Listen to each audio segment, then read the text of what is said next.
All kids out of the pool. Don't hold anything back now! I wish there was a way to know you're in the good old days before you've actually left them.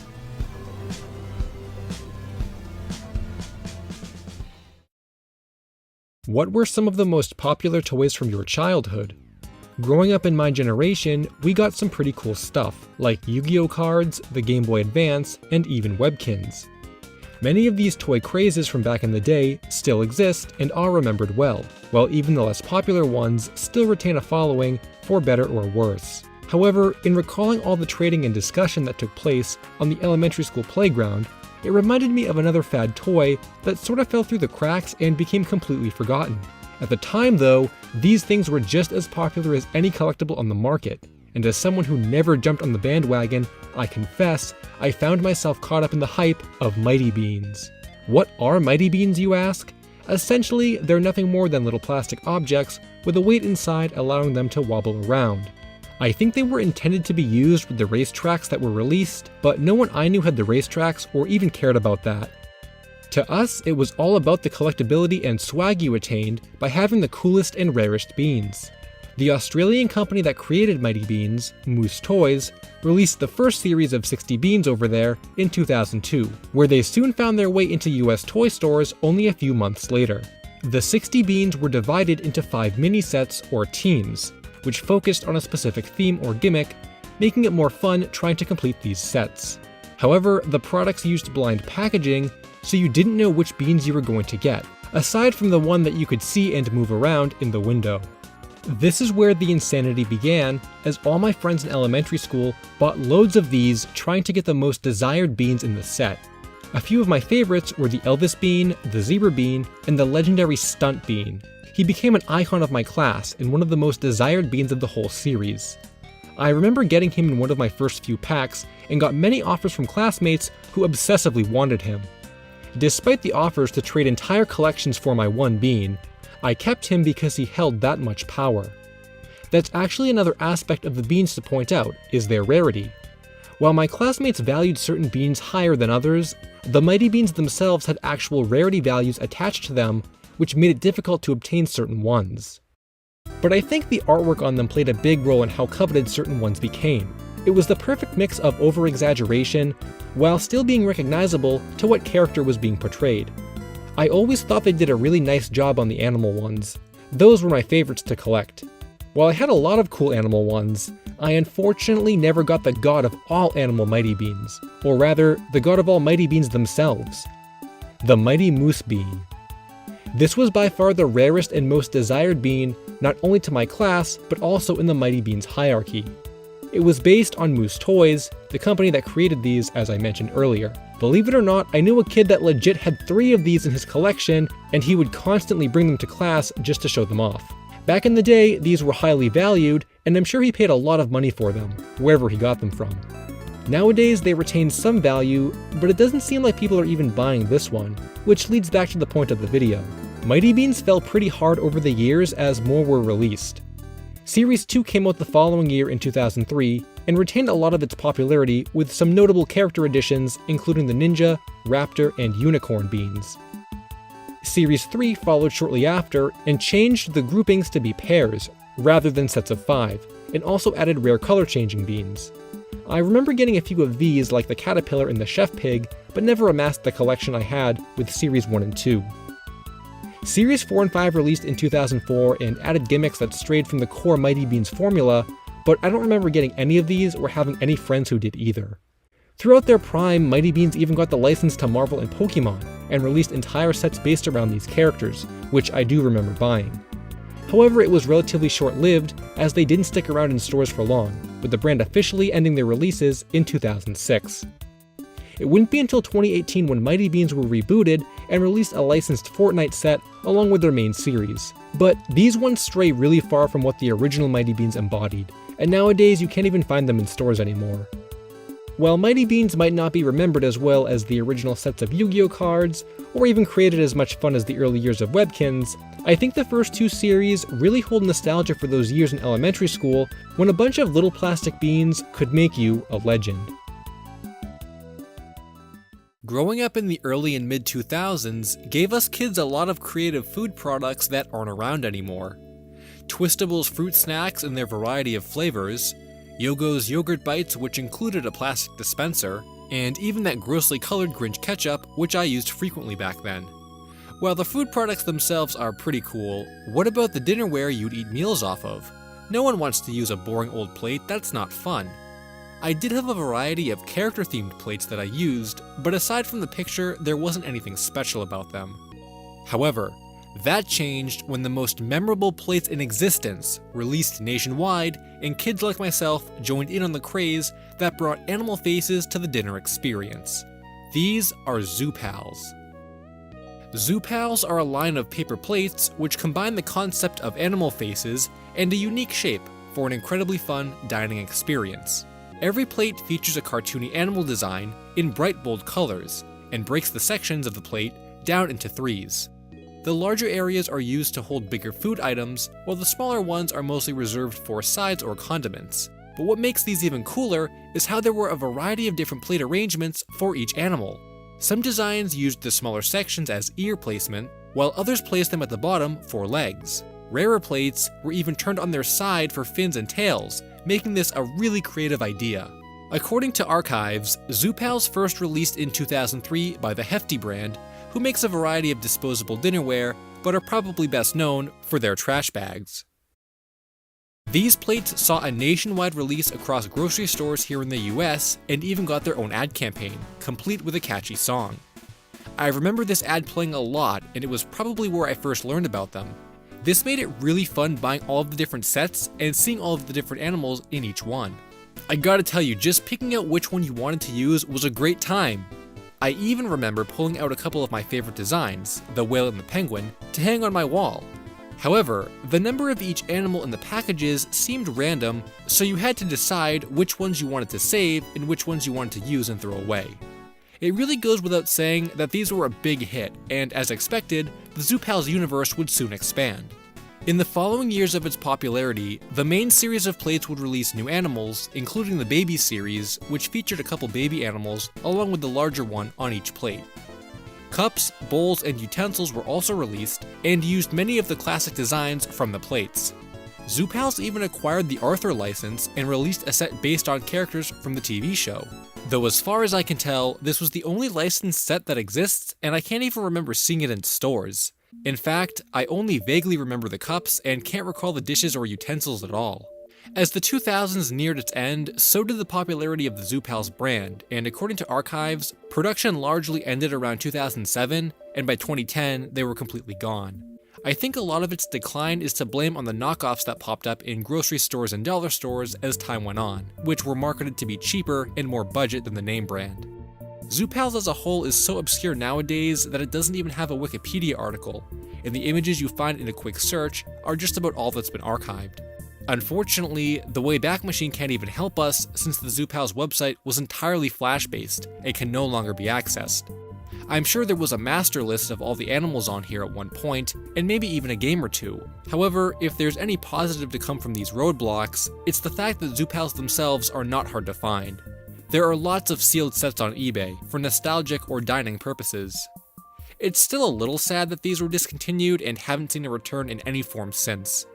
If Hefty decided to revive the idea, I'd definitely buy them again. Or maybe they could get new licenses for series like Pokemon, which would work great with the concept. Even if Zoo Pals does stay in the past, I'll always remember the fun I had with them. Think back to when you were in elementary and middle school. What kinds of supplies did you have for the classroom? Sure, there were mini pencil sharpeners, bendy rulers, and maybe some scented markers, but I'm talking about the really fun stuff. For me, pen cap skateboards were really popular, as it was common for kids to break these plastic pieces off to use for fun, as well as collecting and trading those little colored pencil grips, especially the glittery ones. Though these items are pretty nostalgic to 2000s kids, I would argue neither of them is very iconic on their own, and they didn't really outlive their existence within the classroom. It takes a special kind of supplies for that, and one that to this day is still nostalgic to the kids who grew up with them. Behold, Fooey. Fooey itself refers to a brand of school supplies first released in the mid-2000s under its parent company, Stanford. Documentation is very scarce, though as far as I can tell, the line began with a series of markers around 2005. The line would expand over the years to include standard supplies like pencils and pens, but also some products with gimmicks, like mix and match markers. The lava lamp pencil sharpeners also became an icon of the classroom, but these products are just the tip of the iceberg.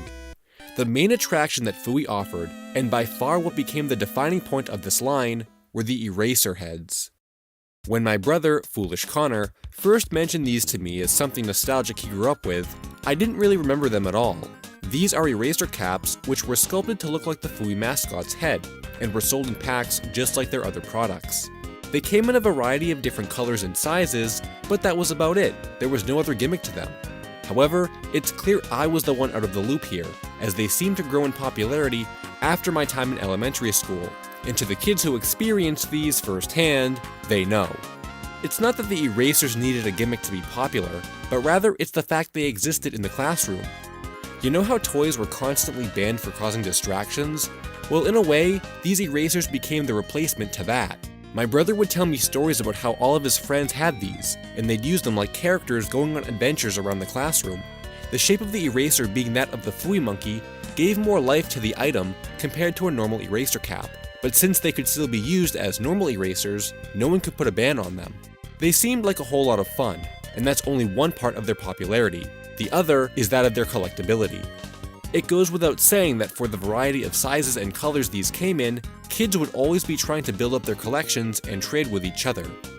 What's more is that teachers even seem to be in favor of this phenomenon, with many using them as prizes and special rewards that their students treasure and work towards. It's so cool seeing something as simple as an eraser gain so much attention. However, just like all fads, it's going to become forgotten eventually. When the 2000s came to an end and the generation that grew up with them moved on, Fooey seemed to go out of style. There's not a whole lot of documentation on what happened to them, but the most I can find is that another Stanford brand, Papermate, seemed to have absorbed the entirety of Fooey and began re-releasing their old products and generic packaging without the old logos. Nowadays, you can't find any of these erasers for sale, and Fooey products in general are pretty hard to find. I can't even find packaging or release info for some of them. But what might be the most interesting of all, that really surprised me, is the Fooey culture that still exists in the late 2000s bubble. I tried looking anywhere I could for better documentation on these, and accidentally came upon YouTube videos from 11, 12, and even 13 years ago of kids playing with Fooey erasers in school. The quality of these videos is pretty bad, and I can't even figure out what's supposed to be going on in most of them. But despite that, I still get a sense of nostalgia for that time in my life.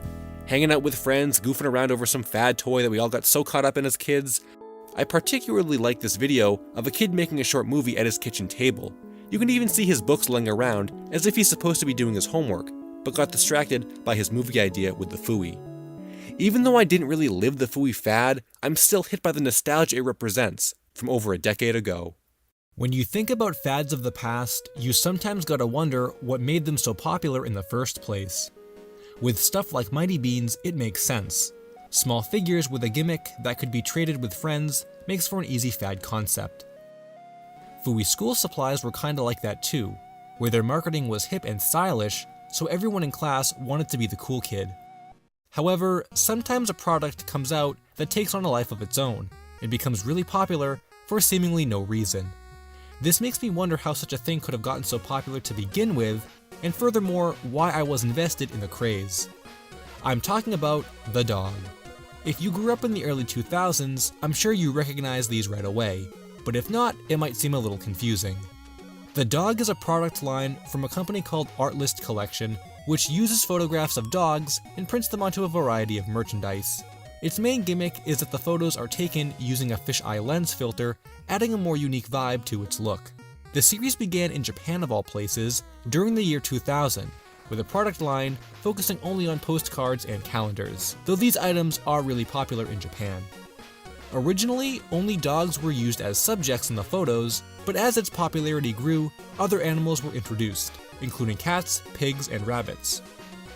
Following the series' growth over the next couple years, 4Kids Entertainment, who was localizing a lot of Japanese content at the time, caught wind of it and bought the international rights. This is most likely the time period when us kids had become familiar with the dog, as 4Kids wasted no time popularizing the brand in the US. Though interestingly, it wasn't with postcards or calendars, but with plush toys. These were released in many different sets and sizes across toy stores in the US, along with an advertising campaign to really drive the point home. I really think this was the main attraction when it came to the dog, as kids in its age demographic loved stuffed animals, and everyone loves pets in general. Actually, these retail plushes weren't too interesting to me. It was instead the McDonald's promotion that ran in 2004 which caught my attention, as well as my classmates. McDonald's released a mini plush set, which in true fashion, could only be obtained from Happy Meals. There were a large variety of different dogs to collect, which of course meant kids were going to bring them to school and trade with their friends. We pretty much had the dog adoption center in our classroom, with how many kids were into this, and while I had a few plushes I had gotten from McDonald's myself, I never had any extras to trade. This promotion was so popular, it came back the following year with plushes of the cat too. Aside from these toys, there were items similar to the Japanese originals that got released, like tote bags and school folders. I had a couple of the school folders too, but once I left elementary school, the fad seemed to die out. The dog brand continued to exist throughout the late 2000s and got a couple of video games, but I don't believe it ever had another McDonald's promotion, and I can't even recall seeing products with other animals besides the cat. It seems like one of those fads that ends up going away once the age demographic it was aimed towards grows up. I tried looking to see if there was any kind of TV show or cartoon in existence, but I couldn't find anything, so I don't think there was even one attempted. This is kind of surprising since I think the show itself could have outlived the toys had one existed, but I guess 4Kids just wanted the guaranteed success without investing too much money into other media opportunities. Looking back, I can understand why this got so popular. The animals are cute looking and the style is definitely unique, but it's weird for me to think the concept got so popular. There were, and have been, a lot of gimmicky animal series and products that have existed since the dog, so it's hard for me to wrap my head around why this one in particular won against all the others in an oversaturated market. The dog brand does still exist and has an active website. Apparently they're still releasing calendars and even have a character list for dogs and cats. It's kinda cool to see the brand didn't go completely under, and maybe if they capitalize on new fad animals like sloths and llamas, the dog could make a comeback. While I still don't know why I was interested in this as a kid, I still think it's a fun fad and one of those important pieces of 2000s culture. Out of all the toys companies can choose to manufacture and sell to kids, stuffed animals might be one of the most difficult. The market is way oversaturated and the options seem to be endless, so companies need to figure out how to get the attention of their consumers. Gans did this extremely successfully with the launch of Webkinz and its online world, while others like Jellycat rely more on unique designs which can only be found in specialty stores like Hallmark. Then there exists another kind altogether, which rely on gimmicks and cheap advertising. But by gosh did it work and revolutionized the stuffed animal world forever. If you grew up in the late 2000s, chances are you had at least one of these guys, the Pillow Pets. Pillow Pets, as their name implies, are stuffed animals that appear as an upright plush toy made for playing with, but can then be converted into a flat pillow to sleep on by undoing the Velcro strap holding them upright. Its form meets function with a flawless design, though the concept didn't catch on right away, and the origin story of these stuffed animals is pretty interesting. The idea began all the way back in 2003, when creator Jennifer Telfer noticed her son flattening out one of his stuffed animals to sleep on. She thought about combining the two properties to form one plush that could provide both functions, and pitched the idea to a plush manufacturer. This began the official existence of the brand, with Snuggly Puppy being the first pillow pet character. They went on sale during the Christmas season at mall kiosks, but actually failed to sell, with Jennifer stating most parents didn't know the plush could fold down into a pillow. Thankfully that wasn't the end, as they sold better during the post-Christmas season, and expanded to include 6 different animal types over the next few years. However, it was in the late 2000s when the brand really exploded and caught mainstream attention through a series of TV ads that played on channels like Nickelodeon and Cartoon Network. This is also where their catchy slogan, "It's a pillow, it's a pet, it's a pillow pet," originated from. While I definitely remember seeing the commercials on TV at the time, I was heading into high school and didn't really see the appeal or need to get one, but that didn't stop my siblings and friends. Pillow Pets became the go-to gift for that era, with my brother getting the reindeer one for Christmas around that time, with me not having any idea he even wanted one.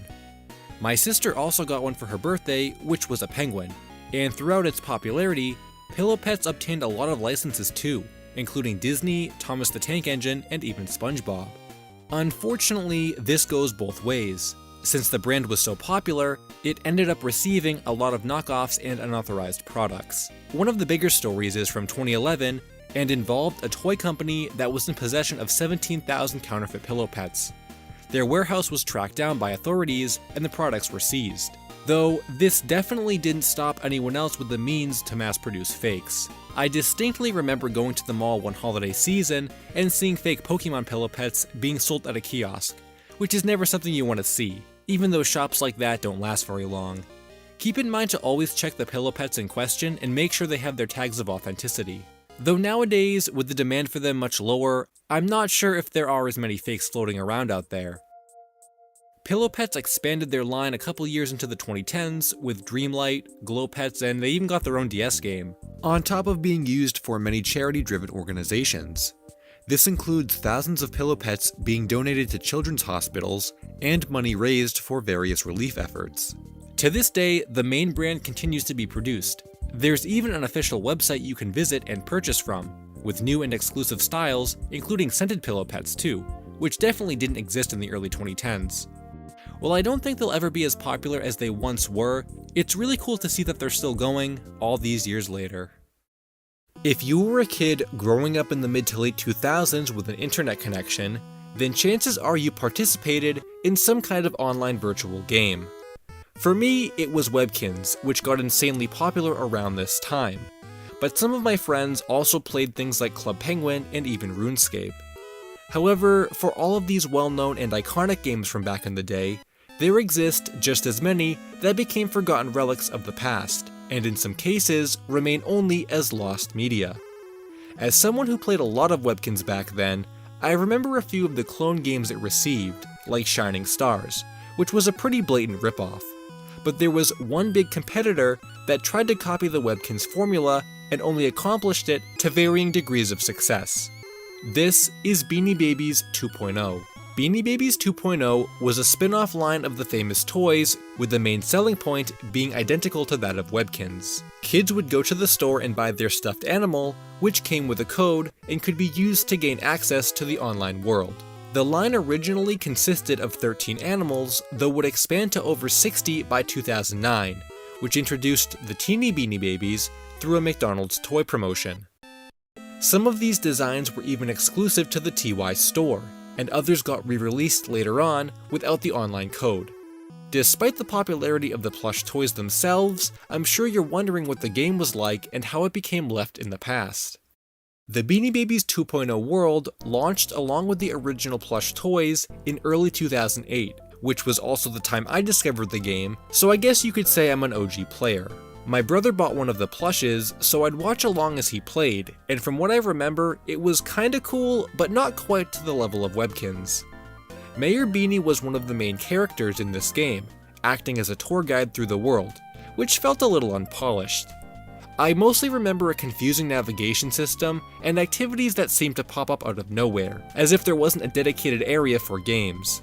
A lot of the games, in fact, weren't much more than a few clicks to activate a result, and I've even found some articles that claim additional content was locked behind having more than one pet. Despite these complaints, I've never really heard anything bad about the game, and the discussion I've found about it seems to be positive. However, this iteration of the website wouldn't stay that way forever, as there was a brief period in mid-2009 when the site got a revamp. Mayor Beanie was replaced with Snoots the dog, and more of the world's content was updated and modernized. I remember one of the biggest additions they added was a fully 3D customizable room, which was cool, but ended up becoming more of a meme for how primitive the models looked and the fact that you could play licensed music in your room, disabling all other environmental sound effects. They patched out some of the glitches from the earlier iteration of the game, but most of its content stayed the same and the game never really discovered what it wanted to be. You might be asking yourself at this point in the video, if the game was so average, why is it worth remembering? Well, that in itself is one of the reasons why I wanted to document what little is left. because not only was the game shut down in 2013, but there's almost no archived content online about it. I know the game wasn't as popular as Webkinz, but I'm still kinda surprised there's only a handful of videos saved, since this is still Beanie Babies after all. Perhaps if the game came out at a time when screen recording was easier, maybe more kids would have wanted to share clips of their pets, but at the time it doesn't seem like that was even thought of. And I think that's unfortunate.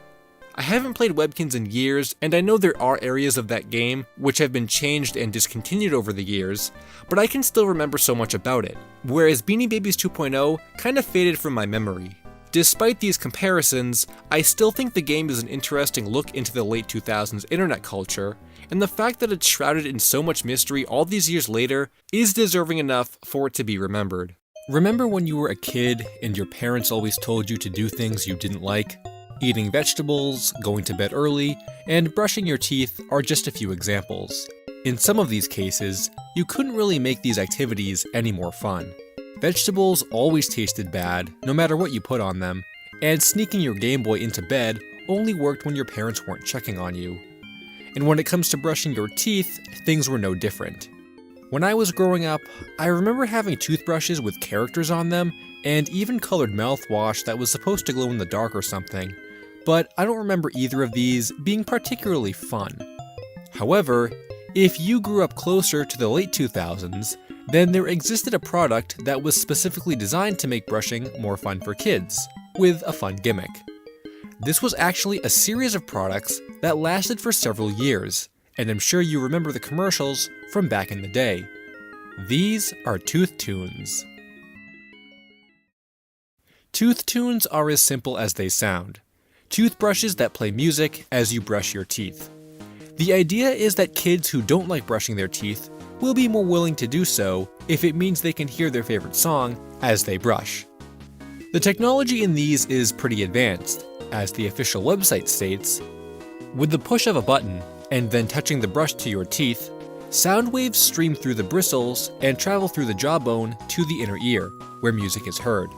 I always thought it was just a toothbrush with a speaker that played music. I have a Mario one from back in the day that does pretty much the same thing, so it's cool these name brand versions were a little more unique.